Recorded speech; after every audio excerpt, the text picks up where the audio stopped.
McCrispy strips are now at McDonald's. Tender, juicy, and its own sauce. Would you look at that? Well, you can't see it, but trust me, it looks delicious. New McCrispy strips, now at McDonald's. Ba-da-ba-ba-ba. If you were fixing your bra straps, fussing with wires, or battling your bra during this podcast, stop right now. You'll want to hear this. Those bra problems, those problems you thought you had to live with, Third Love has solved them. Their bras make it easy to get what you want, whether it's ultimate cleavage, a smooth look, or stopping your shirt buttons from pulling. With over 60 sizes, including half cups you won't find anywhere else, you'll never be stuck between two sizes that don't fit. So stop settling for bad bras. Now's the time to treat yourself and get your problem solved.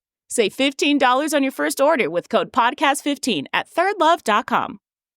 1/3 of all murder cases in America remain open. He had told me that if I opened my eyes, he would slit my throat. Each one is called a cold case. The DNA evidence taken from the victim was a match. The Linden rapist was at it again. Based on the hit A&E television program. A phone call is placed, one that changes a family's life forever. Cold Case Files, the podcast. You could see the fire in his eyes. He screamed at me, "You want it? Get your tape recorder out." Get new episodes of Cold Case Files every Tuesday on Podcast One, Spotify, Apple Podcasts, and anywhere you listen to podcasts.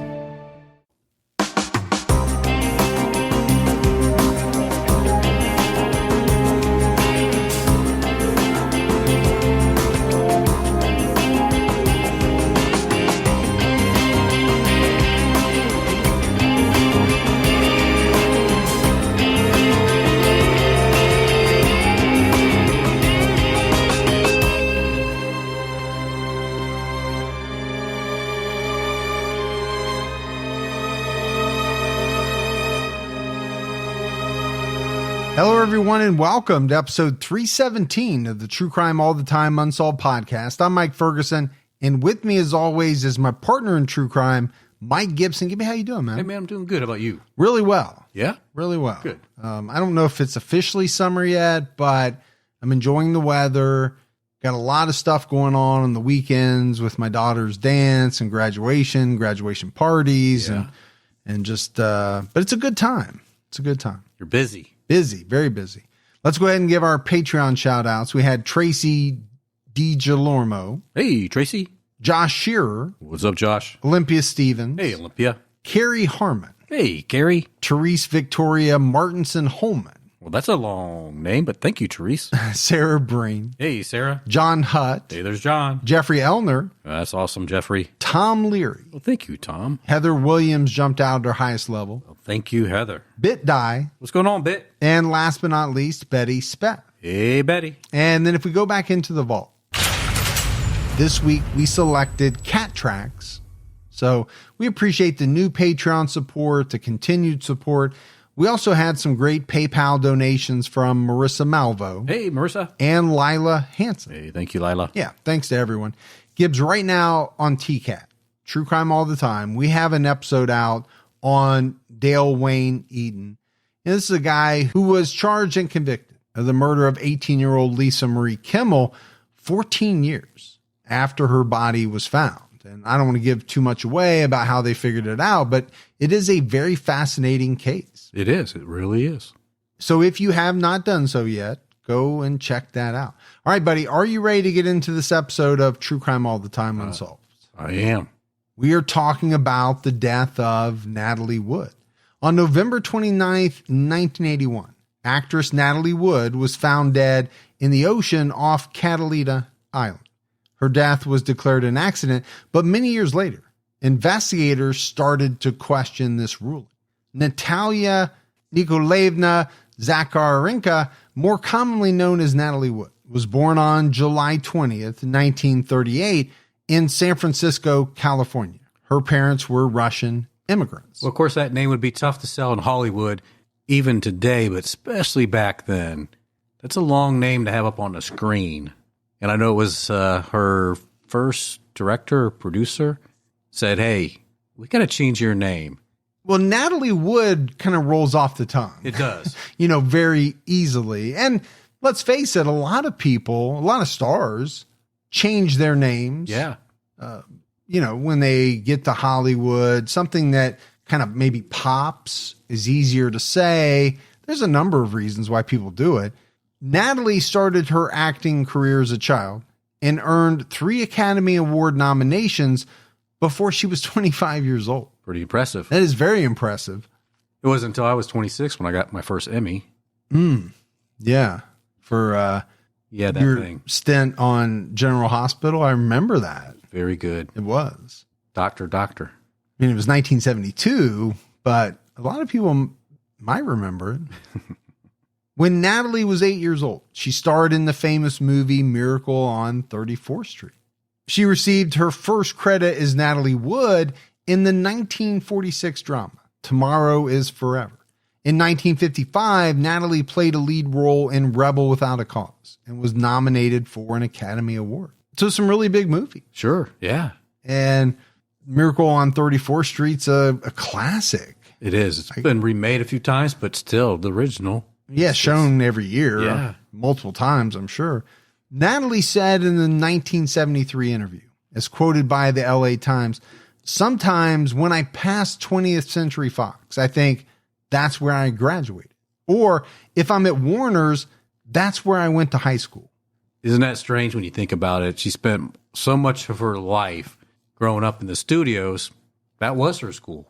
But it's kind of funny to hear it said that way. Natalie said in another interview, "I think it's a bore to be sorry you were a child actor. So many people feel sorry for you automatically. At the time, I wasn't aware of the things I missed. So why should I think of them in retrospect? Everybody missed something or other." That's a good point. It is, but there is kind of a stigma about child actors, actresses. It's kind of a long history of them getting into trouble. Yeah. Falling into drugs or just kind of having their life go off the rails. Now, not everybody. There are child actors who grow up to be amazing actors or amazing people. Sure. What's that guy from Titanic? He's kind of a big deal. Leo. He was a child actor. Yeah. And he's done okay. Yeah. In the 60s, Natalie appeared in 2 high-profile films, which made her one of Hollywood's most sought-after actresses. She appeared in Splendor in the Grass and was nominated for an Oscar. She also starred as Maria in the film adaptation of West Side Story. She received her 3rd Oscar nomination for her role in Sex and the Single Girl. So, again, when you're talking about big-time movies. Yeah.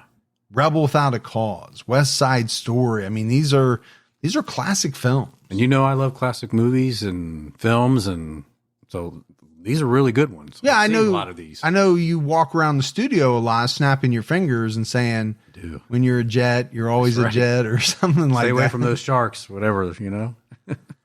After appearing in the drama Inside Daisy Clover in 1965, which did not perform very well, Natalie didn't act for 3 years.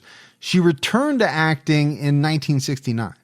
Natalie won a Golden Globe Award for her role in the miniseries From Here to Eternity. And again, that was huge.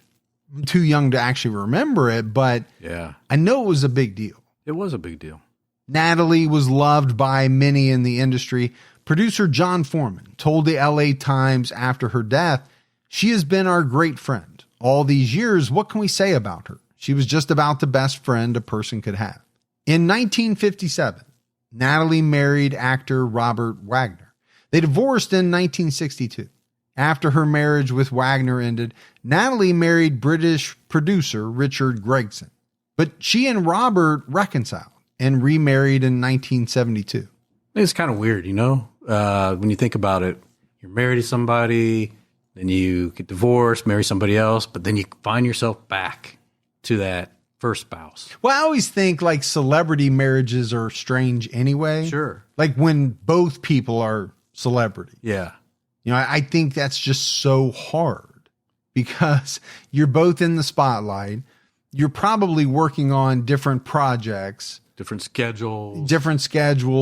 So it really just has to be tough to keep a marriage going the way that it's supposed to go. It's tough enough when You're just regular peeps like me and you. Yeah. Yeah. And you're home all the time. That's tough. What I didn't know is during that same span, for like 2 years, she dated Warren Beatty. He was kind of a big deal. He was back then. Yeah. Robert Wagner was a big deal too. And was he the guy in Heart to Heart? He was. Okay. Yeah. I remember him most, though, from the Austin Powers movie. Oh, yeah. He played the bad guy with the patch over his eye, I think. Rob Lowe played like the younger version of him. Yeah. Yeah, but you're right. I think his big claim to fame later in life was Heart to Heart. Was that Heart to Heart? Yeah, that was on for a number of years. Natalie and Robert had a daughter together named Courtney, and Natalie had a daughter named Natasha. She also had an older daughter named Catherine. So she had 2 children with Richard Gregson. Robert Wagner said about Natalie, as quoted by People, Natalie was swept away by motherhood. It was a total home run for her. She was devoted to our girls. Yeah, I think in some reports it shows that she loved being a mom more than she ever did with acting, and she loved acting. I don't think that's too far off the mark for a lot of people. Yeah. Being a parent is a pretty cool thing. It really is. I've never been a mom. Nor should you ever be a mom. But I can imagine, especially when you got 3 girls, that there's a lot of bonding. I know there is with my wife and our 2 girls. Oh, for sure. But you have bonding too. I do. It's just different. Different. It's just a different type of bond.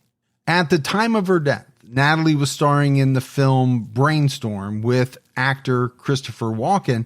Production took place in Raleigh. It was the first time Natalie and Robert had been apart since their remarriage. Wagner visited the set and described Natalie as being emotionally unfaithful in a 2008 interview with the LA Times. However, he said he didn't think she was having an affair with Christopher Walken. 43-year-old Natalie Wood died on November 29th, 1981, off the shore of Catalina Island.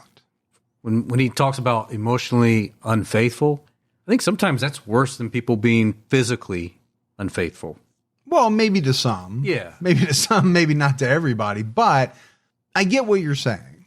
It's not the act. You're so into this other person more so than you're into your spouse. Okay. It's going to be hurtful. It is going to be very hurtful. I think the other's pretty hurtful too. Yeah. For most people. I do want to talk about Christopher Walken. I guess I didn't realize that, and I probably should have, that he, had acted many, many years ago. I really didn't know of Christopher Walken until, was he in The Deer Hunter? I believe so. That might have been the first time that I kind of realized who he was. And then obviously, he was in some really good things later in life. That scene from Pulp Fiction where he talks about, holding that watch up his ass for 2 long years. Yeah. And, he's probably one of the most impersonated celebrities really ever. Is. Everybody can do a Christopher Walken impression. I can't. Yeah. I remember reading about him, how he started up as a struggling actor in New York, friends with De Niro. Yeah. And some of those other guys. They were all struggling actors trying to make it in New York City. And eventually, he got there. He finally made it. He's also famous for that skit on Saturday Night Live where he needs more cowbell. More cowbell. More cowbell. More cowbell. So at the time of Natalie's death, she was on vacation with her husband and co-star Christopher Walken on Robert's Yacht. It was the weekend after Thanksgiving, 1981. Natalie, Robert, and Christopher arrived at Catalina Island on November 27th on Wagner's 60-foot yacht. They traveled to Avalon, then the Isthmus Cove where the yacht was anchored, and then they went ashore to have dinner on November 28th. After dinner, they returned to the boat. So that's a pretty cool place, that whole island. Yeah. And if you ever seen a picture of how that cove looks, you have all these, pretty nice boats, big high dollar, mooring right off, right? And they have these water taxis that come out and pick you up and take you in, or you can take your own little speedboat or whatever type of boat you have into the marina. But normally they come out and taxi you in, taxi you back. It's pretty swanky. It is. Yeah. It's not a place that you and I are probably just going to go and hang out.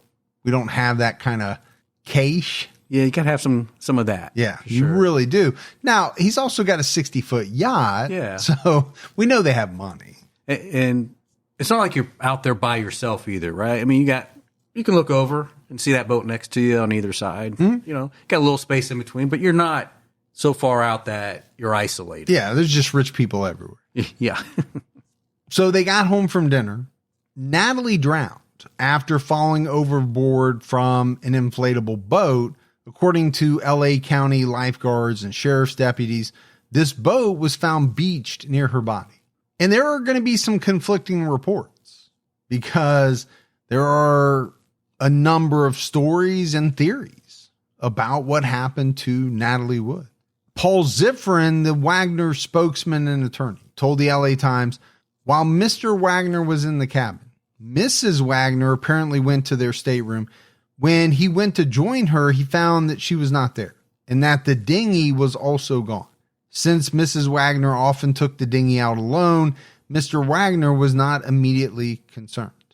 When Natalie didn't come back 10-15 minutes later, Wagner took his small cruiser out to find her, but he couldn't find her. So he reached out to Doug Bombard, who owned a company that leases Isthmus Cove and operated a harbor patrol service there. So not only they have a dinghy, they got another small, nicer watercraft. You got to have a speedboat when you need it. To go with the 60-foot yacht. Bombard called the lifeguards. They joined the search with the Baywatch Isthmus patrol boat. The U.S. Coast Guard also sent boats to join the search. At 6 a.m. on Sunday the 29th, the sheriff's department was notified about what was going on. Natalie's body was found at 7:45 a.m. A sheriff's helicopter saw her 200 yards off Blue Cavern Point to the north and east of the isthmus. Natalie was wearing a nightgown, a heavy jacket, and knee-length socks. She had bruises on her body and arms and an abrasion on her left cheek. According to New York Magazine's The Cut, an unopened bottle of wine was found in the dinghy. Sheriff's investigators said the bottle was the one the group meant to take to the restaurant. And we're definitely going to be talking about alcohol consumption. Of course, yeah. Right, as we go through this case, it's kind of a big part of it. Robert Wagner made a formal identification and was taken to the mainland. Although sources describe Natalie's injuries, Doug Bombard, who lifted her body out of the water, told reporters there were no obvious external injuries, according to a 1981 LA Times article. So this is like one of the spots that we're going to have conflicting information in this case. Yeah, you got one article saying one thing, that there were cuts, abrasions on her body, bruises. And then this Doug guy who helped remove her from the water saying he didn't see any of that. Yeah. A county lifeguard spokesman said it rained several times on Saturday night, but the ocean was not especially rough. Nothing a 14-foot inflatable boat like Miss Wood had couldn't handle. I mean, I know it was rough the night before. So rough that Natalie actually went in to get a hotel room to stay in a hotel because being on the boat was too rough, and that Robert and Christopher stayed on the boat while Mourn at a different spot. And then the next day, that's when they went down to the Isthmus Cove, and she rejoined them there because the water had calmed. So it could get pretty rough around there, I guess. I'm thinking a 14-foot dinghy is not that big to be in rough water at nighttime. I would be scared to venture into blackness. No, I get it, but this guy's saying it wasn't especially rough that night. I guess it just depends on how big your dinghy is. Now, we said we never would talk about my dinghy size. Natalie's friend, Roderick Mann, a columnist for the Times, said she was very skillful at handling a boat. She took it out alone several times. But Robert Wagner said Natalie was not a good swimmer. The New York Daily News also quoted Natalie as saying that she was scared of the water, especially dark water, but felt at home around boats. I get the dark water. Nobody really likes dark water, right? Because you can't see what's below you, what's around you. That's kind of scary. I know you don't like ocean water, period. No, I don't. So you're saying as opposed to like that crystal clear blue water that you find in some places of the world. Yeah. Yeah, you can see what's going on, I guess, a little bit more, but doesn't mean a shark or something's not going to come up and get you. No. Yeah, you still have those concerns. But, he says she wasn't a good swimmer, but she did have a pool at her house, and she swam in it a lot with her kids. But that's one thing, right? To be able to stand in your pool and move around and maybe do some light swimming versus trying to swim with the current. Well, yeah, there's no current, there's no undertow. But also, it's interesting that, she really loved boats, but didn't particularly like the water. But I've never been on a 60-foot yacht. It may not feel like you're even on the water that much. Not yet, you haven't. Not yet. That's right. I'm working up to it. On November 30th, an MGM studio spokesman said that production of Brainstorm was suspended. The film was scheduled for a Christmas 1982 opening. Natalie's friend, writer Tommy Thompson, said Brainstorm marked the beginning of an explosion in her career. Natalie was also supposed to make her stage debut in Anastasia and then star in the screen version of Anastasia. So, I'm taking from this, what Tommy Thompson said was that, she had taken a break and now she was about ready to make a comeback, and Brainstorm was the beginning of it. On November 30th, Natalie's autopsy found that she slipped and drowned while trying to get into the inflatable boat to leave the yacht. Coroner Thomas Noguchi said the examination of the body showed that Natalie had a blood alcohol level of 0.14. He assumed she was slightly intoxicated. An investigation showed that there was much recreational drinking on Saturday evening. Noguchi said there was no evidence of foul play and that a scrape or bruises on Natalie's left cheek were consistent with her falling and hitting the yacht as she fell. Noguchi said at a news conference, as reported by the LA Times, it was not a homicide, it was not a suicide, it was an accident. So this is always important, right? This ruling. Sure it is. Because as we've seen in so many cases, right, the coroner's ruling on the manner of death determines how everything else goes. It certainly does. Right? If it's ruled a homicide, then, you have an investigation. If it's ruled an accident, you really don't. And so it is a very big deal.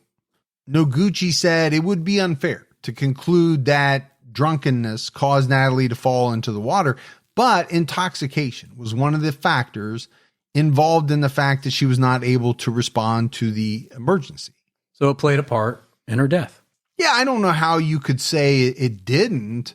Now, he's saying it probably didn't cause the fall, but it caused her not to be able to respond when she did fall. I don't know how he's making that determination. Maybe because she wasn't able to scream out loud enough to be heard by Robert or Christopher or the captain of the boat. Or maybe she wasn't able to right herself or, pull herself up. Yeah, I'm not really sure. Noguchi believed Natalie untied the rope to the dinghy located at the stern and tried to step down into it when she slipped on the swim step. And I do think, these are always tough because, when you say this is what he believes, right? We can't prove that. No. But he has to make a ruling. Well, I guess he doesn't have to. Coroner could rule it unknown or something along those lines. But he's saying this is what I believe happened. Okay, I get that. Based on the information that you have, is it plausible? Sure. Sure it is.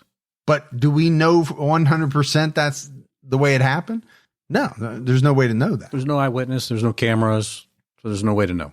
Natalie and Robert, Christopher Walken, and skipper Dennis Davern went to shore for dinner and returned to the yacht on the evening of November 28th. Interviews led investigators to learn that upon the return to the yacht, Wagner and Walken had what was termed a nonviolent argument. Assistant Coroner Richard Wilson said he didn't know what the argument was about, but it was a heated discussion on a variety of subjects. This according to the LA Times. I've had many a non-violent argument. Yeah, you have. About a variety of subjects. Wilson said about the argument, they were arguing for general purposes. We don't know exactly why. There was no physical altercation. Each of the two gentlemen were examined. So obviously, Gibbs, this is early on. Eventually, they're going to talk to these guys and get to the bottom of what the argument was about. Exactly. Wilson was asked if Natalie tried to leave because she felt like she was in danger from the argument. He responded, according to the information we have, no. She felt no danger at all. The argument was not over her.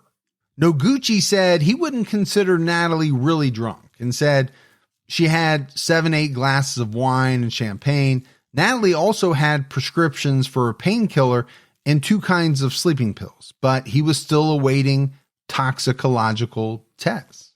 I don't know about you. 7 to 8 glasses of wine or champagne, I would think you'd be classified as drunk. That would put me on my ass. Yeah. Now, I don't drink a lot, and I think obviously everyone's tolerance is different, but if I had 7 or 8 glasses of wine or champagne, I would be on my derriere. It's like drinking 2 bottles of wine by yourself. Well, I guess we don't know how big the glasses are, but have you ever seen those really big wine glasses? Oh, yeah, yeah. We don't know. But I'm thinking if it's just the average wine glass you get when you sit down, about 4 of those equal almost a bottle of wine. Yeah. Yeah. A bottle of wine doesn't go very far, really, if you think about it. But, obviously, as we're telling the story based on reporting, it's point in time. Yeah. We're telling you what these people said at a certain point in time. Things may change. Exactly. As the story goes along. And when we talk about the wine, he says 7, 8 glasses of wine, but that could have been, is that in a 4-hour period? Is that in a 8-hour period? Right. Over the course of it makes the whole day, started drinking at noon and stopped at midnight, 12 hours. Who knows? Big difference. Family attorney Paul Ziffrin said, I think the important thing is that Dr. Noguchi concluded that it was an accidental drowning. That is precisely what we always felt. And frankly, I don't see the relevance of some of the other things. Obviously, there can be all kinds of rumors and gossip, but as far as I'm concerned, the only significant thing is that she is gone. It's a terrible waste, and the whys and wherefores at this point are irrelevant. Well, he's a family attorney. Sure. So he's looking out for, at this point, Robert. Right. Because as everyone knows, Robert's going to be looked at. I'm assuming Christopher's going to be looked at. They're 2 of the people on the boat, but Robert for sure, because, at this point he's the spouse. Sergeant Sue Mayer from the Sheriff's Information Bureau said homicide investigators would continue their investigation, but that was routine. Natalie's friends told the LA Times that they did not know her to be a heavy drinker, and she was optimistic about life at the time of her death. People who saw the group at dinner on Saturday night described everyone as cheerful. And I think those are all important. Sure it is. Not known to be a heavy drinker doesn't mean she couldn't have, poured one on one night. People do. It happens. But the optimistic about life part, I think is aimed directly at, this was not a person who would have ended her life herself. Right. And then you have people who saw them out at dinner saying, okay, everything seemed fine. They were cheerful. Now, what happened when they got back to the yacht? Those people don't know. No. Yeah, only the people on the yacht could say what happened after they got back to the yacht. On December 1st, Sheriff's homicide detective Roy Hamilton disputed the coroner's statement, suggesting that Wagner and Walken had an argument.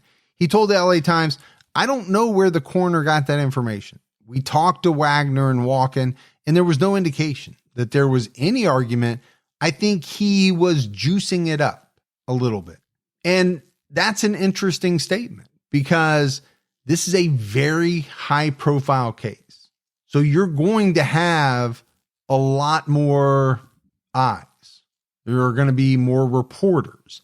There's going to be more opportunities for these individuals to talk to the press that maybe they wouldn't have if this was, just a regular person. That's sad to say, but it's true. Celebrities are going to be covered more because they just are. I think one of the problems with this case is the amount of information that changes. Early on to later, different stories come out. Well, this wasn't said, but this was said. This happened. Oh, no, this is what really happened. And when you do that, that's where you throw doubt on what really happened. Well, but isn't that what we see in a lot of unsolved cases? Take the celebrity part out of it. Sure. People change their stories over time. They said they saw this person and they said they didn't see this person. And it just really muddies the water when you're talking about trying to investigate what happened to someone. Angie's List is now Angie, the home to skilled neighborhood professionals. Angie is your home for everything home, and they've made it easier than ever to connect with skilled professionals to get all your home projects done well. If you own a home, you know how much work it can take, whether it's everyday maintenance and repairs or making dream projects a reality. It can be hard just to know where to start, but now all you need to do is Angie that and find a skilled local pro who will deliver the quality and expertise you need. Angie has over 20 years of home service experience, and they've combined it with new tools to simplify the whole process. Bring them your project online or with the Angie app. Answer a few questions, and Angie can handle the rest from start to finish, or help you compare quotes from multiple pros and connect instantly. And all of that means you can take care of just about any home project in just a few taps, because when it comes to getting the most out of your home, you can do this when you Angie that. Download the free Angie mobile app today or visit Angie.com. That's ANGI.com. Hey, TCAT fans, as we know, the world of finance has long been a target for criminals looking to make a quick buck. But what if I told you the federal government will now have the power to control you, manipulate you, and worse, steal from you, all under the guise of the digital dollar, which will put an end to your privacy and rights? Take my advice. Protect your financial future and your privacy with something real and tangible, gold and silver, from my friends at Allegiance Gold. Allegiance Gold can help you protect your IRA or 401k with physical gold and silver. Or, if you prefer, have it delivered securely right to your front door. Since the beginning of time, there is only one universal currency that is always of value, and that is gold. Allegiance Gold has the highest ratings in the industry. 5 stars with TrustLink, and AAA rating with the Business Consumer Alliance, and an A+ rating with the Better Business Bureau. You can invest with confidence because of the quality and service of Allegiance Gold. Get up to $5,000 in free silver on a qualifying purchase when you visit protectwithgoldnow.com today, or give them a call at 844-790-9191. Don't wait for your privacy to be taken away. Protect your future now with Allegiance Gold. Visit protectwithgoldnow.com or call 844-790-9191. When asked why Natalie, who said she was afraid of dark water, would go by herself on the small boat at 1 a.m., Hamilton said, according to the people we talked to, it was not uncommon for her to take the dinghy out on a nice night. She was very familiar with it. Assistant Coroner Richard Wilson said, we think argument might be too strong a word. It might have been an animated conversation, heated conversation, a lot of conversation over a number of hours. Okay, well, now we're just these are just now semantic. Yes. Heated conversation, argument, animated conversation. If I'm flaring my arms around, if that's the right word. I don't know that it is, but I think people get the picture. And I'm visibly upset. Raising your voice. Raising my voice. I think that's an argument. You can call it whatever you want, but these two guys were obviously into it about something. Yeah. My question is there a focused effort to try to soften it? Because these two guys are celebrities. Potentially, right? Potentially. Homicide Sergeant Dwayne Rasher said he planned to re-interview Robert Wagner and Christopher Walken. He wanted to find out what exactly they talked about and if there was actually an argument. And I'm not sure why this took a re-interview. Why didn't they just find this out in the beginning? We quoted, some law enforcement officials who said, we don't really know what they talked about. Yeah. But maybe you should ask them. Just ask. Before you go talking to the press. When asked why Natalie, who said she was afraid of dark water, would go by herself on the small boat at 1 a.m., Hamilton said, according to the people we talked to, it was not uncommon for her to take the dinghy out on a nice night. She was very familiar with it. So we've heard that a couple of times. Yeah. And maybe it's very true. At first I thought, is it that important? But, as I analyze it, I do think it is. Because if it came out that because she was afraid of water, she would never get in that dinghy, well, then that tells you something. Sure. Maybe she didn't voluntarily try to step down in it. But if everybody's coming out and saying, no, she was familiar with it, she took it out by herself, all the time, well, then you take that element away. On December 3rd, Assistant Coroner Richard Wilson said that blood and tissue tests showed very small amounts of 2 common medications and caffeine in Natalie's body. Even with the alcohol in her system, the drugs would have had no effect on her. Natalie had prescription pain medication, non-prescription motion sickness medicine, and caffeine in her system. And I found that previous statement to be very odd. I do too. Because everything we've always been taught is that you don't mix pain medication with alcohol. Exactly. Because it intensifies the effect of either one or both of them. And most motion sickness pills, prescription or non, will cause drowsiness, and they suggest that you not drink with those also. That's a good point. I don't think the caffeine has anything to do with anything, but I find it pretty tough when you're talking about prescription pain medication. I'm not thinking that to be Tylenol. No. Something a little stronger. Is what it sounds like. Wilson said his office had not confirmed the LA Times report that a woman on a nearby boat heard Natalie calling for help. In December, the New York Daily News obtained a report from a close friend of Robert Wagner who had broken his silence to say that he thought Natalie never intended to leave the yacht and fell into the water while trying to secure the dinghy. And I've read other reports about that too, that where the dinghy was tied up, it was bouncing off the side of the boat, disturbing her, trying to get some sleep. Mm-hmm. So she went out to the deck and was trying to retie the boat to keep it from banging so hard up against the yacht. Rather than trying to get in the boat because she was going to take it out for a spin. Exactly. Yeah. The Daily News also reported that Wagner vowed never to discuss Natalie's death with the press, and he was upset over rumors and innuendos. Yeah, I get it. It's your wife. I get it. If your wife died by accident, you just want to move on from it. You want to take care of your girls and try to deal with it how you need to, and then move forward and not have to rehash the occurrence. But again, this is part of being a celebrity. It's the downside to fame, right? People are always up in your business. Of course. About even small things. Yeah.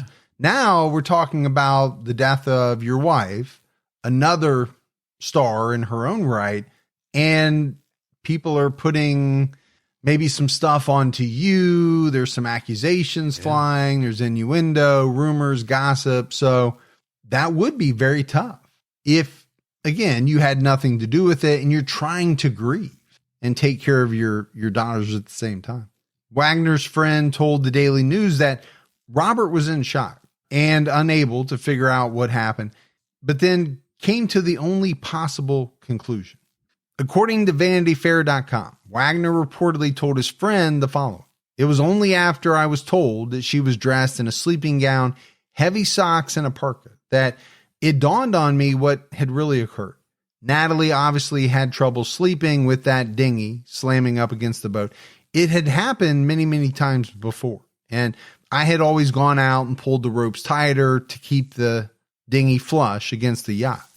So I think this gets back to what you were kind of referencing. He went on to say she probably skidded on one of the steps after untying the ropes. The steps are slick as ice because of the algae and seaweed that is always clinging to them.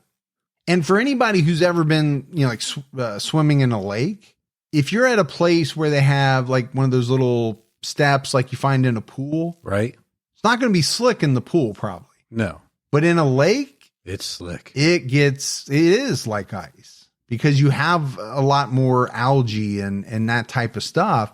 If you don't keep those steps clean, man, it's you got to watch your step. You hurt yourself. He went on to say, after slipping on the steps, she hit her head against the boat. I only hope she was unconscious when she hit the water. We reached the yacht in a happy frame of mind after spending a few hours at the restaurant, eating and drinking. During dinner, I got into a political debate with Walken, and we continued it aboard the yacht. There was no fight, no anger, just a lot of words thrown around like you hear in most political discussions, such as, you don't know what you're talking about. Just one of the many reasons why you and I don't talk politics on this show. I know, because you don't know what the hell you're talking about. Exactly. He said, Natalie sat there, not saying much of anything and looking bored. She left us after about a half hour, and we sat there talking for almost another hour. Then I went down to kiss her goodnight and found her missing. I wasn't alarmed and casually went looking for her throughout the boat. During my search for her, I noticed the dinghy was missing. I thought perhaps she had gotten moody and gone to shore, though that wasn't at all like her. The idea that any harm had come to her never entered my mind. I got into my speedboat and went to look for her near the shore. I couldn't find her or the dinghy, and then I became worried after returning to the yacht and discovering she hadn't returned. So, these are all the words of Robert Wagner, but I do want to go back to what Natalie Wood was wearing that night. Yeah. Because that part of what he's saying really makes sense to me. If she was going to take the boat out for a spin, would she really have done it in her nightgown? Probably not. Probably not. Does it seem more like someone who was sleeping, got up to do something outside, but didn't want to get fully dressed? Yeah, threw a parka on. And some socks and headed out. Now, we don't know that for sure, but that does sound more reasonable than, you know what, I'm going to take a stroll in the dinghy. I'm just going to throw a parka and go in my nightgown. Right. Doesn't make sense. It doesn't. Robert said he called the restaurant and learned that Natalie wasn't there. He then called Harbor Patrol. 5 hours later, he learned Natalie's body had been found. Wagner said he returned to his acting job on the ABC television series Heart to Heart. He told his friend, I can't very well tell my children to go to school while I sit locked up in my bedroom crying. Now, this is where you get into the area of people judging. Sure. How a person grieves. Do they, in some people's eyes, move on with their life too quickly? And I always find that hard to do because everyone is different. Everyone reacts to grief differently. So, it's really kind of tough to paint everyone with such a broad brush. Not to mention the fact that, he's got a contract. Sure, yeah. He's got responsibilities. He needs to make money to take care of his kids. So, I don't look at that as, oh my gosh, I can't believe he went back to work. I think a lot of people would because they might have to. And sometimes people go back to work because it's part of the therapy. It helps take your mind off. Yeah. Maybe. Sure. The sadness and what you're going through, the grief. On January 19th, 1982, Coroner Thomas Noguchi was formally reprimanded by the Board of Supervisors for sensationalism for his comments about the recent deaths of William Holden and Natalie Wood. He was told to confine himself to the facts when describing deaths. Well, that makes good sense. It does. Does it also make sense that, maybe he's trying to sensationalize it because these are celebrities, the press is eating it up, and he's enjoying his time in front of the cameras or the tape recorder? Well, maybe. It is LA. Yeah. We know how in the past LA would handle some of their investigations. Yeah, there's been some sensationalism from time to time with different high profile cases. Christopher Walken has denied having any knowledge of what happened to Natalie. In a 1986 interview with People, he said, I don't know what happened. She slipped and fell in the water. I was in bed then. It was a terrible thing.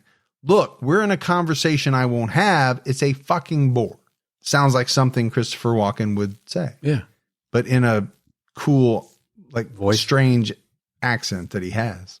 It does sound a little crass, a little cavalier, I guess. But you can also imagine that it's something he's been asked about for 5 years now? Probably a lot. Sure. And he's probably tired of talking about it. Yeah. I'm bored of this. Quit asking me something. I don't know. And not only, that, but he's probably also heard rumors and gossip and seen it in print about, what role, if any, did he have in Natalie's death? Yeah, at a certain point, you don't want to talk about it anymore. In 2008, Robert Wagner did an interview with the LA Times, which was his first time speaking publicly about Natalie's death. Wagner said that the argument between himself and Walken was over the issue of how much of one's personal life should be sacrificed in pursuit of one's career. All right, we might be hearing a change here. Yeah. From what was previously said. Political argument? Because now he's saying he was upset that Walken was advocating for Natalie to give everything to her career, even at the expense of her family. Natalie left to go to their bathroom. He and Walken calmed down and told each other goodnight. When he went to bed, Natalie was gone. Wagner said, I've gone over it so many millions of times with people. Nobody heard anything. He also said she had marks on her body. All of those things lead to the belief that she had slipped and rolled into the water, which makes a lot of sense because the boat, when they found it, it hadn't been started and the oars were all in the same position. That's kind of telling itself. Yeah. I mean, I get it. We'll probably give our opinion at the end of this, but so far, there's nothing that jumps out at me as, oh, wow, it really seems like Robert had something to do with it or Christopher had something to do with it. What would the motive have been? Right. If anything, it seems as though Robert and Christopher got into it. And so if one of those two ended up dead, well, then maybe you got something. Yeah, but at this point, it just sounds like two guys got in a big argument. And she's like, you know what? I'm out of here. And probably went down to go to bed. And, eventually came out to tie the dinghy. We don't know. I mean, this is speculating from what he's saying. On November 18th, 2011, detectives from the LA Sheriff's Department formally announced that the Natalie Wood case had been reopened. This was just 2 weeks before the 30-year anniversary of her death. It's a lot of time that's passed by, but clearly they must have had good reasons. Well, they had reasons.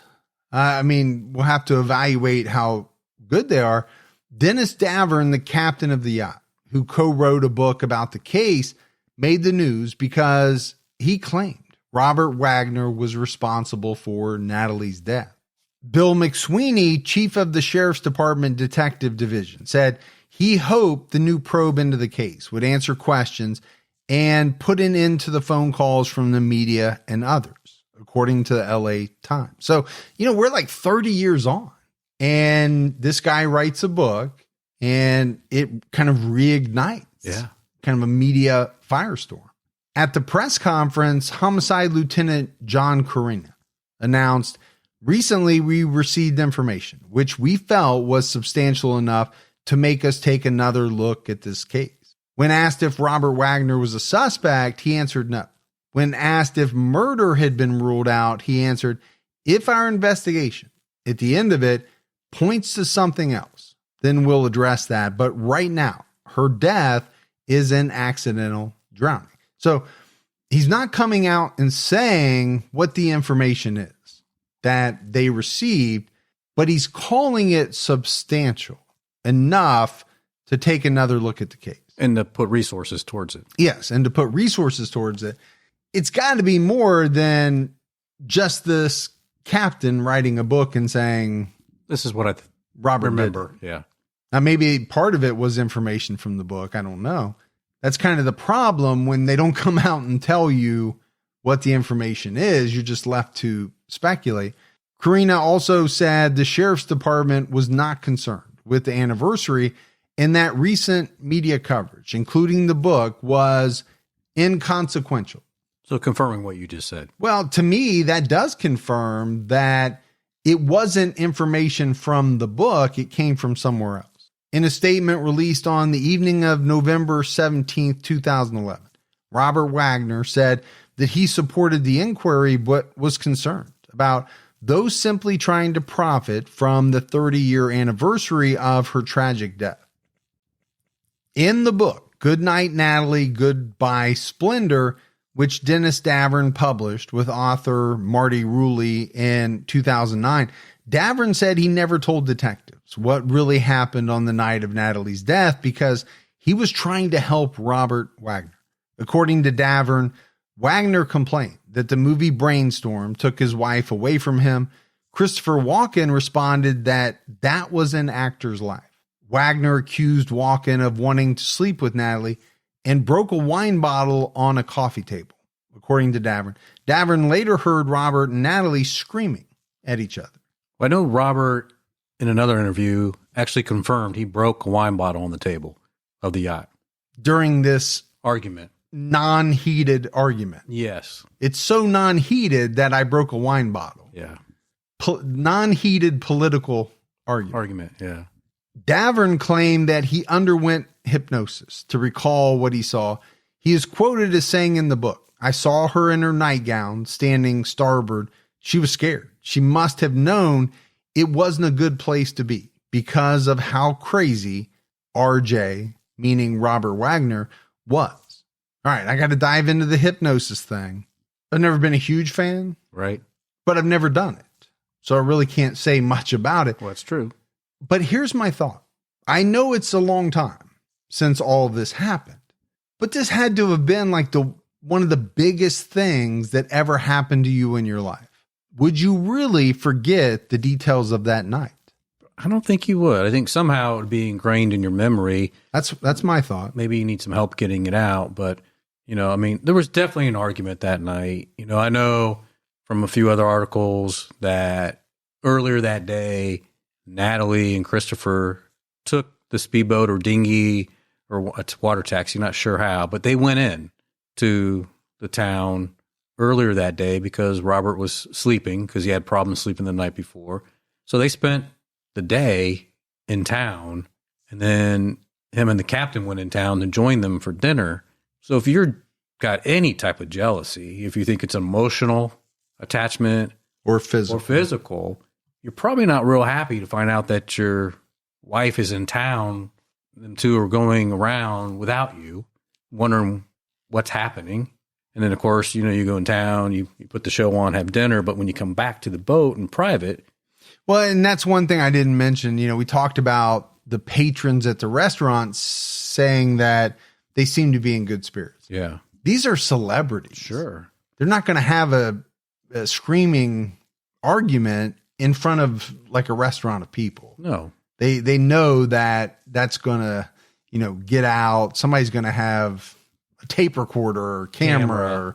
Or something, or call the National Enquirer, and it's going to end up in the paper the next day. So that was my thought about that. No matter what they were like or what feelings they were having, my thought is they wouldn't express them or show them in that setting. Yeah, but once that water taxi or whoever drops you off at your yacht, now it's private. Yes. Now words will come out, things will be said. And like you said, there's no doubt that there was this argument. Sure. To the point where, Robert Wagner breaks a wine bottle on the coffee table. The question is, what does the argument have to do with Natalie's death?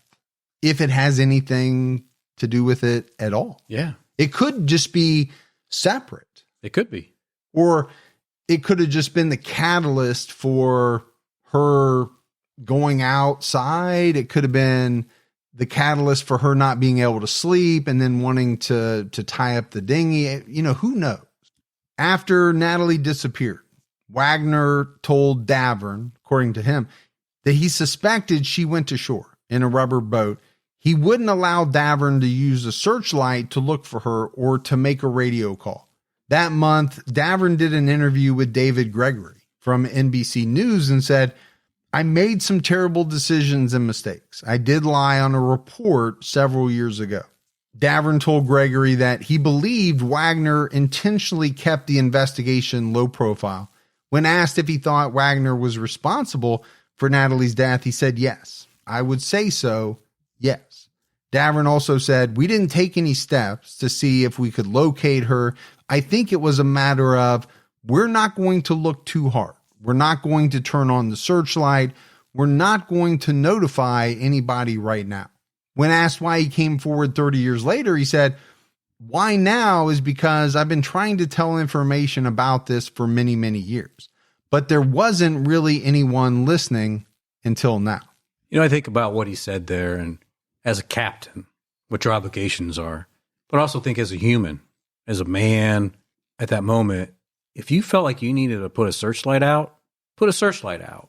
What are you worried about? Well, I'll make the counter argument that could he be worried about that Robert Wagner's paying him a boatload of money and that he doesn't want to lose his job?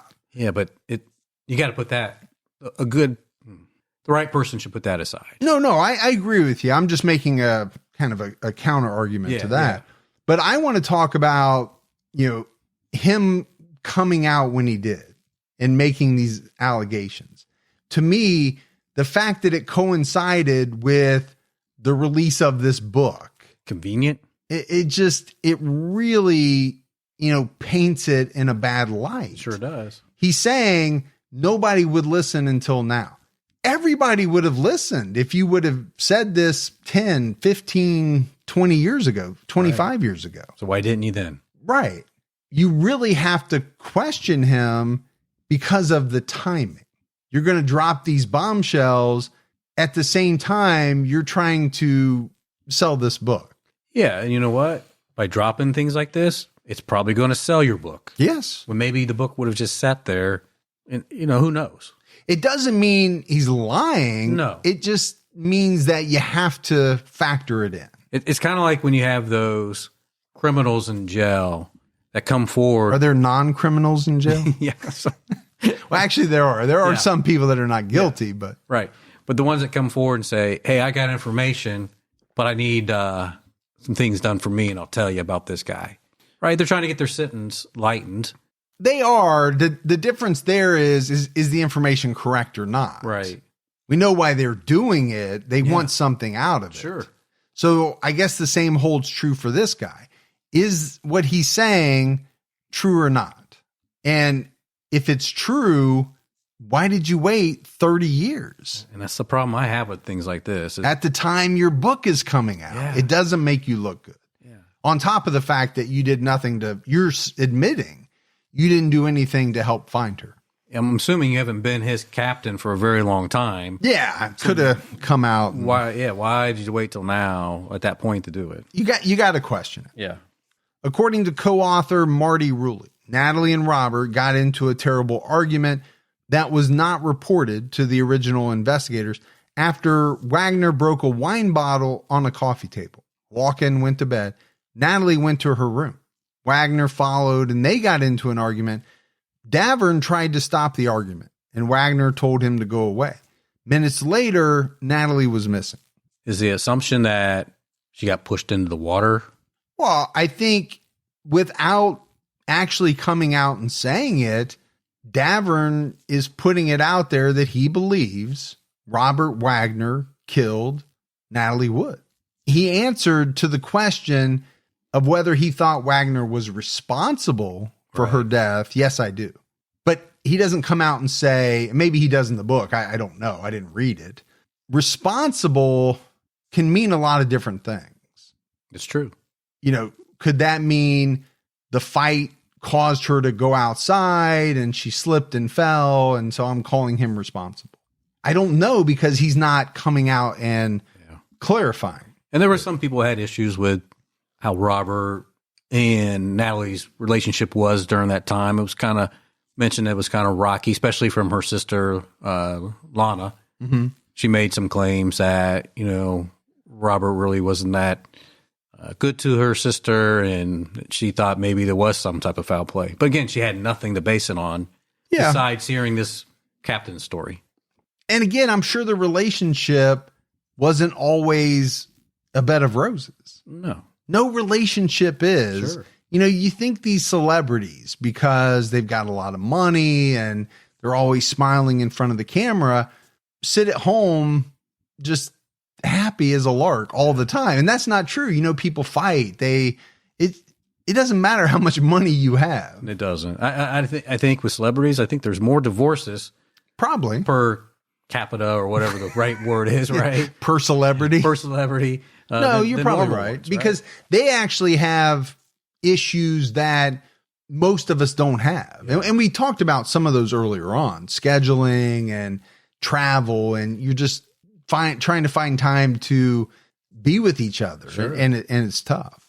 I think it's why a lot of those big time celebrities who are married, they tend to do some projects together. Yeah. In August 2012, Natalie Wood's death certificate was amended to say she died of drowning and other undetermined factors.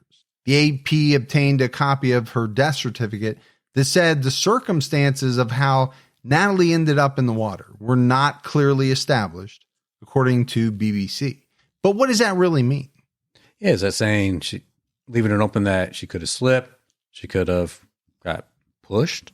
Well, I think to me, that means she drowned. We're saying she drowned. Yeah. But we don't know the factors surrounding how she got in the water. Accidental or otherwise.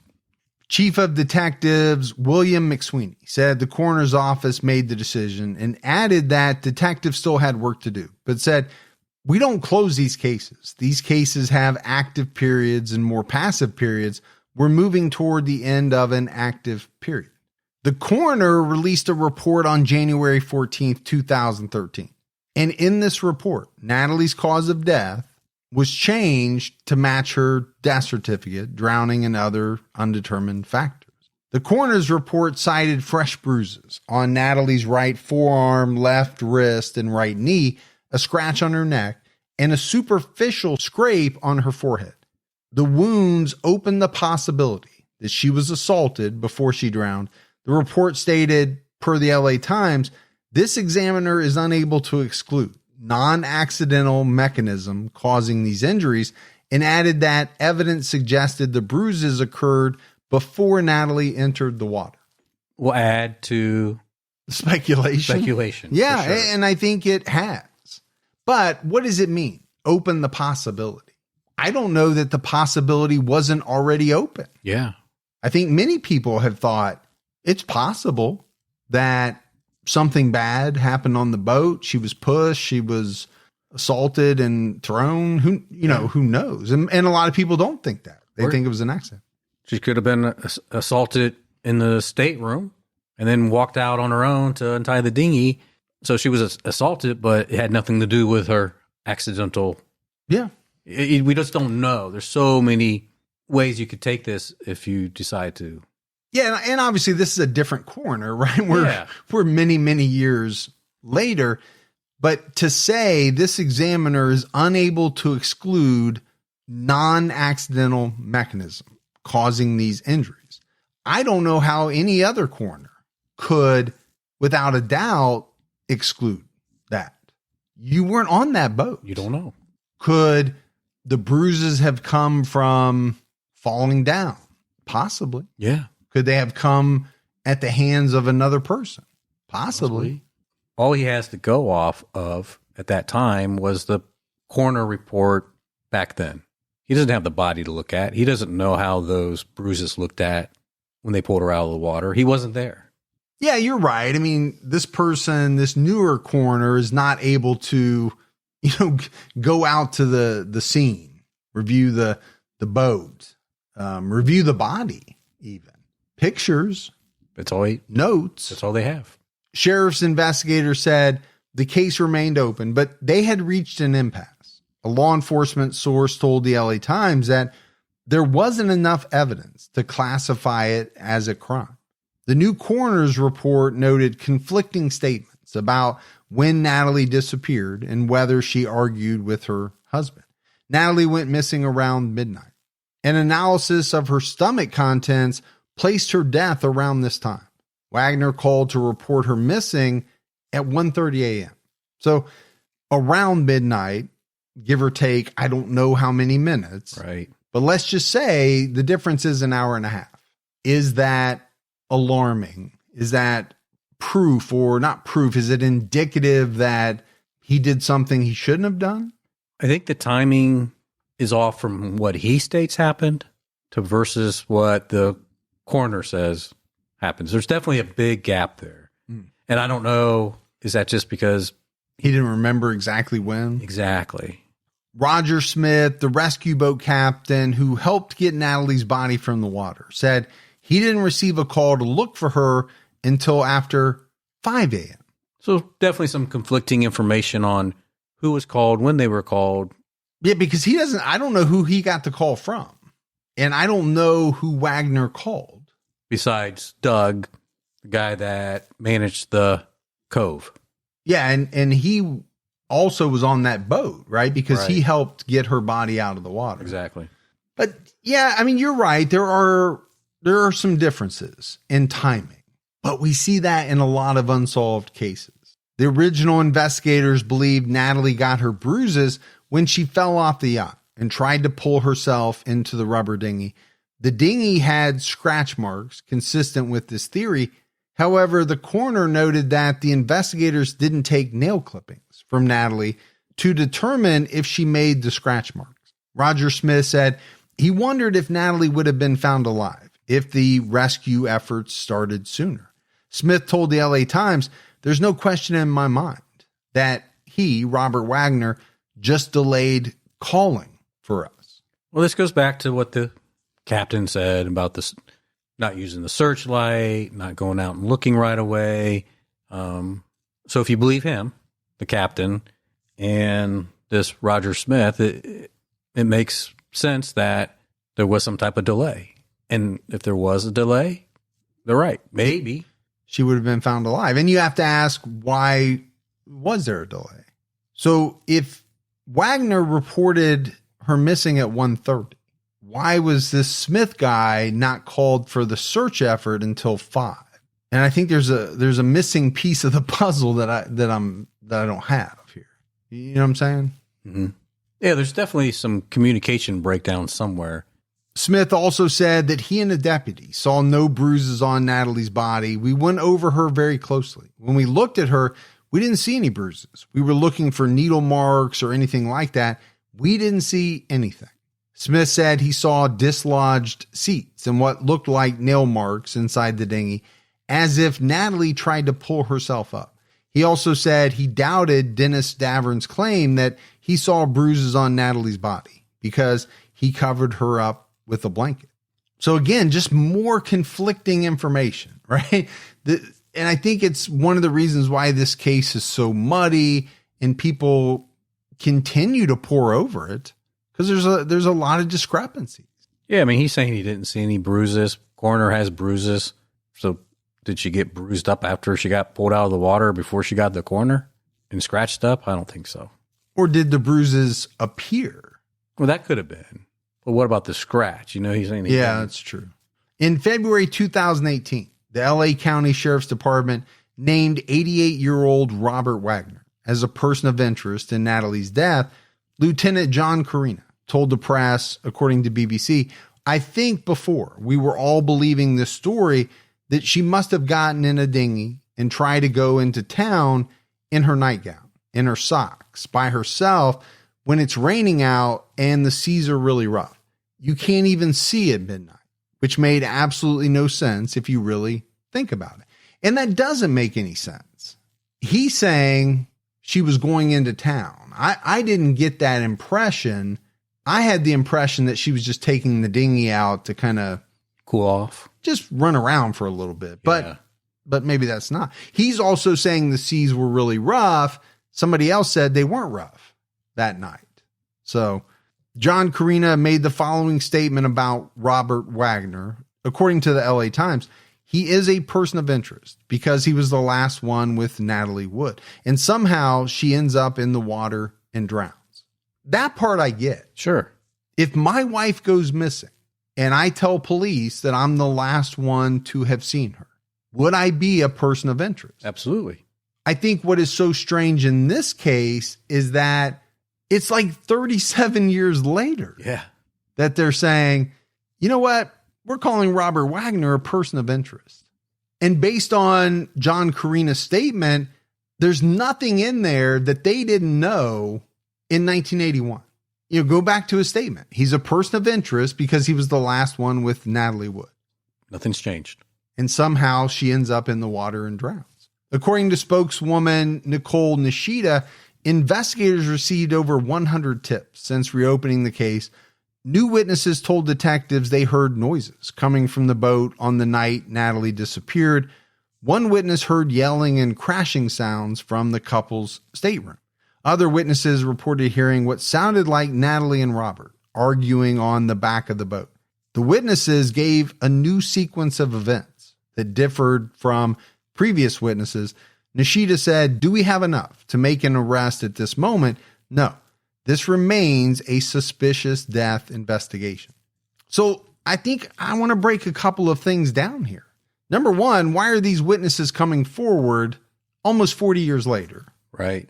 Why now? Why now? Is their memory better now than it was 37 years ago or more? I highly doubt that. Also, let's say you're on another boat somewhere moored in the harbor. Right. How would you know that the argument is coming from their stateroom? I think it'd be tough to figure that one out. I think you could say, I know it's coming from their boat. The boat. You know, and we know that night there was argument. Now, the back of the boat was different. You could probably see that maybe, or you would hear it much more. But to specifically say that it was coming from the stateroom, I didn't get that. Yeah, I think it'd be kind of hard to nail that one down. You know, you're hearing loud noises, crashes. Yeah, I mean, when you break a wine bottle on a table. Right, that could have been the non-heated argument. Sure. Between Robert Wagner and Christopher Walken. Robert Wagner gave 3 interviews in the original investigation. Lieutenant Carina told the Times in 2013 that Wagner changed his story over the years, and so had the caretaker of the yacht. Wagner's attorney said in a 2013 statement, after 30 years, neither Mr. Wagner nor his daughters have any new information to add to this latest investigation. Investigators said Wagner has refused to speak to them since the case reopened. Lieutenant Carina told CBS 48 Hours, "I haven't seen him tell the details that match all the other witnesses in this case. I think he's changed his stories a bit, and his version of events just don't add up." Yeah, well, I think that's always been the problem with this case, is that what he initially said, and then what he says later, and then what he finally says, and talks about the argument, breaking the bottle, and you know, him and Christopher going at it for a little bit. It's definitely was not what he said at the very beginning. So it makes people wonder what really happened. And then it leaves you wondering, so what really did happen with him and Natalie? Did they have an argument? Most couples probably would have had some type of argument after something like that was said. Yeah. It never makes you look good when you don't tell the truth right up front, or you change your story 2 or 3 times. It just doesn't, because now people are questioning which one is the truth. They can't all be the truth. Yeah. Is it the last one? Is it the second one? Is it the first one? Detective Ralph Hernandez said about Natalie's bruises, she looked like the victim of an assault. Hernandez also told 48 Hours, "We have not been able to prove this was a homicide, and we haven't been able to prove that this was an accident either. The ultimate problem is we don't know how she ended up in the water." On February 5th, 2018, after the 48 Hours episode aired, Lieutenant Carina said at a news conference, "Our biggest challenge is time. Many witnesses have passed away who were on boats nearby. The original investigator has passed away. We're reaching out one more time to see if people will come forward with information." Detectives said they wanted to speak to Robert Wagner again. So, a couple of things for me here is, again, you want witnesses to come forward. Is their information going to be accurate after all this time? And they seem to be making a big deal that he doesn't want to talk to them. Well, now they've called him a person of interest. Why would he want to? I don't want to talk to you now. So that part I get. I mean, I'm not defending Robert Wagner. I have no idea what happened on that boat. Sure. But I am saying if I was in that position, I wouldn't be real eager to talk to police after they came out and called me a person of interest. Right. Karina noted at the press conference that Dennis Davern heard an argument inside Wood and Wagner's cabin. He went to check on them and Wagner told him to go away. The couple argued on the back of the boat and then it was quiet. Karina said that after hearing more witness accounts, Wagner's story made absolutely no sense. I get it. It's a big boat. You know, a couple could have an argument. You know, maybe it's hard to hear. Like, you know, Christopher Walken was on the front of the boat in his cabin. They're more towards the back. I think if there was a problem, depending on how intense the argument was, maybe you would get up and walk down there and say, hey, everything all right? Everything all right here? What's going on? You know, and it sounds like this is what the captain did, because obviously he heard it, according to him. And that's, to me, that's a big deal. But again, if you heard an argument, why wouldn't you have said that to the police initially? It's problematic. Well, according to him, he was trying to cover for Robert Wagner. Yeah. I mean, that's what he has said. But he was also trying to sell a book. So I think if you, not that you had enough evidence to put this in front of a jury, but if you did, I think you would have to question what everybody has said. Yeah. And their motives for saying it. You know, for me, I think Robert and Christopher got in a big fight, nasty fight in front of her. And it didn't go well for Robert and her. They had probably another argument in their own private stateroom and things were said. Maybe some pushing happened. And I think after that, she said, I don't want to be around you. What I don't know is what happened after she left that room. Whether he went after her and something bad happened, or whether she was in trying to get away from him, fell and slipped in the water. And I think, it's one of those two things, probably. Yeah. I'm not sure that Christopher Walken had anything to do with it, but no, I think he was in his cabin asleep. Yeah. You know, I think he went through that argument earlier that they had, the heated argument and the wine bottle being busted. And he's probably like, all right, I'm going to go to bed now. So if you're in the camp that you believe that Robert Wagner had something to do with Natalie's death, what would the motive have been? Jealousy? The fact that he thought she had some type of an emotional connection with Christopher Walken? Yeah, I think you'd have to look at it that way, that he was jealous of the time they spent together. What else would the motive have been? Yeah, I mean, it couldn't have been over money. It couldn't have been over... Not that we have no inkling that was a problem or anything like that. So I think it was not saying that people haven't killed for that, but I guess it's hard to make the argument because we just don't know to what level he was jealous. It almost had to be just an act of rage at that moment. At that moment, he lost it, and did something that he wished he never did. If that's what happened. Yeah. Wagner's attorney declined to comment. Robert Wagner is currently 93 years old. He has denied having any involvement in Natalie's death. Natasha Gregson Wagner, Natalie's daughter, wrote in her book, More Than Love, an intimate portrait of my mother, Natalie Wood. My mother no longer has a voice of her own, but I do. And this is what I know. RJ loved Natalie more than love. No one in my world questioned my dad's love for my mom or his utter despair at her loss. No charges have ever been filed in connection with Natalie Wood's death. Investigators have said they are not sure whether a crime occurred. Although many consider Natalie's death suspicious, there really is no evidence of foul play. No. And, I think that's why I kind of have trouble with this case, because you have like the reopening, which kind of kickstarts this Robert Wagner person of interest thing. Sure.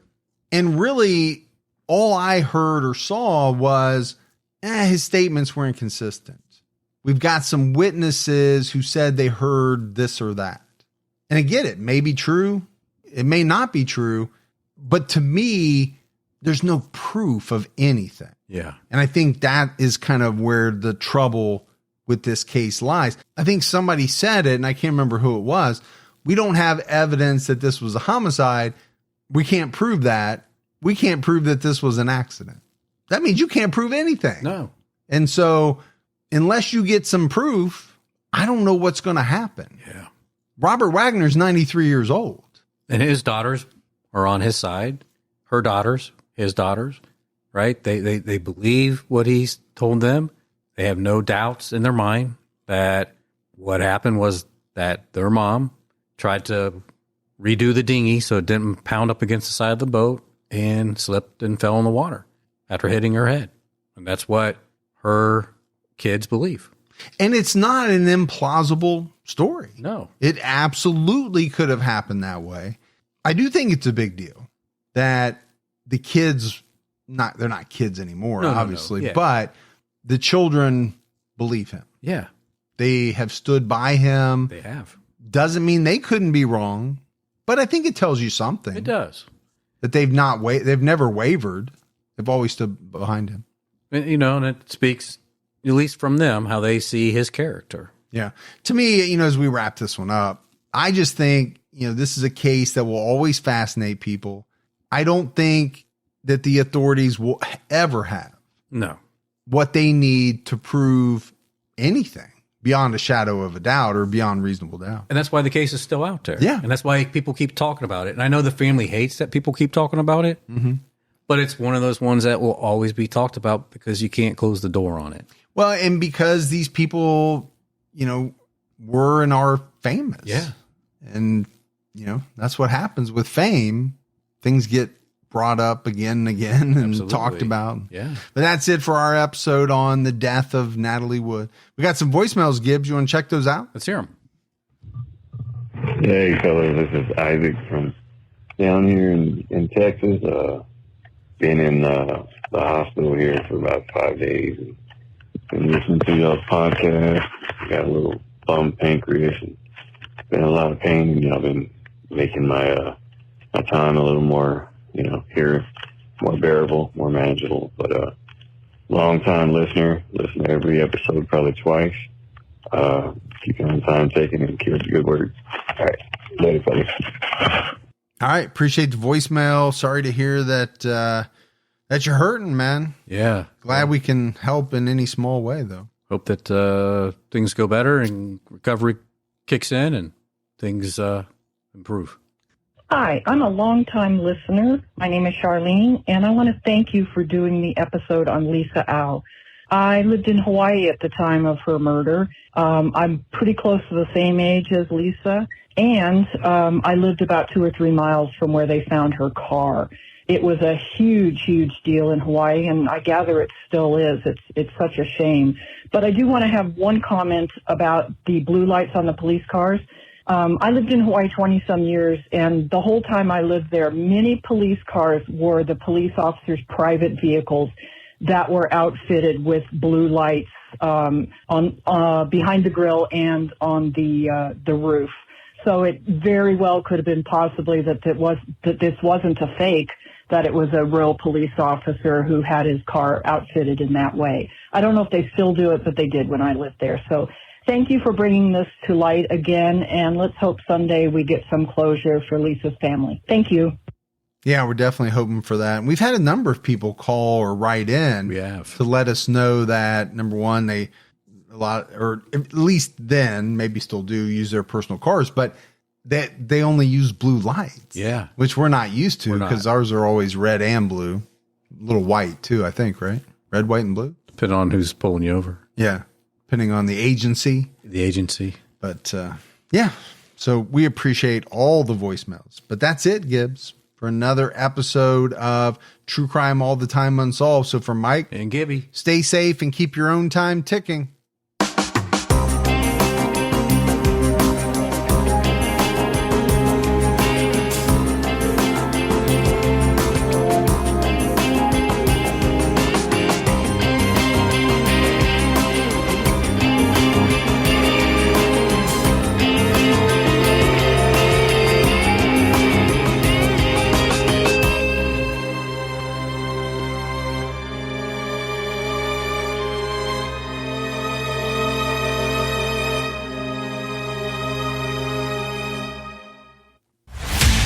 Streaming Hot Summer on Pluto TV, featuring hit blockbusters during popcorn summer movies. Watch Mark Wahlberg try and solve a murder in Four Brothers, or go on an adventure with an Indiana Jones movie marathon. Plus, Pluto TV has hundreds of channels with thousands more movies, available live and on demand. Download Pluto TV on all your favorite devices for free. Pluto TV. Stream now, pay never.